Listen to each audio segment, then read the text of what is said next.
शिकायतें प्रशासन शहरों के संग और पट्टा वितरण निर्माण स्वीकृति भू परिवर्तन के बारे में मिली है।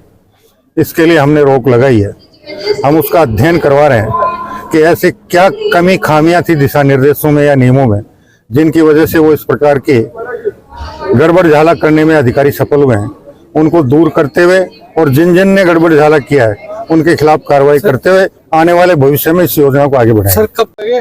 पब्लिक स्कूल के वार्षिक उत्सव 2024 में जिस प्रकार नन्हे नन्हे बालक बालिकाओं ने राष्ट्रभक्ति से परिपूर्ण कार्यक्रम, सांस्कृतिक कार्यक्रम किए, मैं उम्मीद करता हूं कि जब बचपन में ही उनमें इस प्रकार के राष्ट्रपति के भाव प्रबल हो रहे हैं तो आगे चलकर उनमें राष्ट्रपति के भाव और प्रबल होंगे। वैसे भी ये धरा वीरों की धरा है और हम हमारी इस भावी पीढ़ी के बूते निश्चित रूप से माननीय प्रधानमंत्री जी का जो सपना है कि 2047 में जब भारत की आज़ादी के 100 साल पूर्ण हों, उससे पहले पहले भारत दुनिया का सबसे विकसित राष्ट्र बने, सबसे सशक्त, सबसे सबल, सबसे संपन्न और सामाजिक समरसता वाले वातावरण वाले राष्ट्र के रूप में पूरी दुनिया में अपनी पहचान बनाए। मैं उम्मीद करता हूं कि प्रधानमंत्री जी का ये सपना स्वतंत्रता आंदोलन में हमारे जिन हजारों लाखों क्रांतिकारियों ने, स्वतंत्रता सेनानियों ने जिस सपने के साथ, जिस उम्मीद के साथ, जिन आशाओं के साथ अपना सर्वस्व इस राष्ट्र की गुलामी की बेड़ियां काटने के लिए अर्पित किया था और आज़ादी के बाद भी हमारे जाबाज जवान अपनी मातृभूमि की एकता और अखंडता के लिए सनद रहकर अपना सर्वस्व अर्पण करने के लिए जिस प्रकार तत्पर रहते हैं और हजारों जवानों ने आज़ादी के बाद भी अपनी मातृभूमि की एकता और अखंडता के लिए शहादत दी, उनके भी कुछ सपने, कुछ आशाएं, उम्मीदें थी। हम हमारे क्रांतिकारियों, स्वतंत्रता सेनानियों और जाबाज जवानों के उन सपनों को हकीकत में निश्चित रूप से 2047 से पहले पहले बदलने में, उनके सपनों का राष्ट्र बनाकर उन्हें सही रूप से श्रद्धांजलि दे पाएंगे और उसके बाद उनकी आशा और उम्मीदों के अनुरूप इस राष्ट्र में सामाजिक समरसता और बिना भेदभाव वाले समाज की रचना करने में हम कामयाब हो पाएंगे।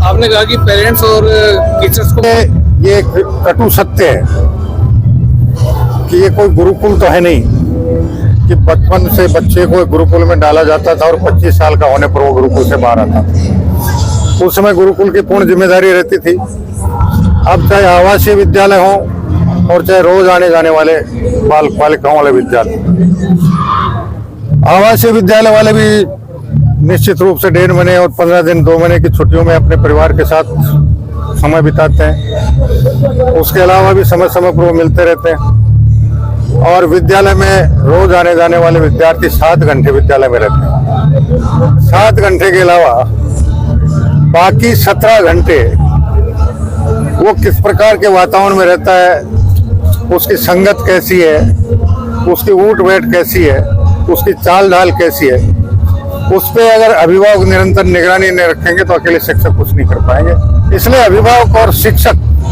दोनों मिलकर ही इस मिट्टी के अनगढ़ लोथे को एक सुशिक्षित, सुसंस्कारित और भारतीय सभ्यता संस्कृति में रचे बसे एक इंसानियत वाले व्यक्तित्व के रूप में पूर्ण कर सकते हैं। इसलिए मैंने ये अनुरोध अभिभावकों से किया है कि वो भी निरंतर इस बात की सजगता रखें और जहाँ कहीं उन्हें कोई कमी दिखाई दे तो वो विद्यालय के शिक्षकों से विचार विमर्श कर उस कमी को दूर कर अपने परिवार के उस भावी पीढ़ी को सुशिक्षित, सुसंस्कारित और भारतीय सभ्यता संस्कृति में रचे बसे एक परिपूर्ण इंसान के रूप में गढ़ने में किसी प्रकार की कोर कसर नहीं। व्यक्तिगत निर्णय की बातें हैं, जब भी आवश्यक अगर हम सोचेंगे इस बारे में। आज मीडिया में खबरें आ रही है कि काफी बंदरबाट हुई है जमीनों की, क्या कहें?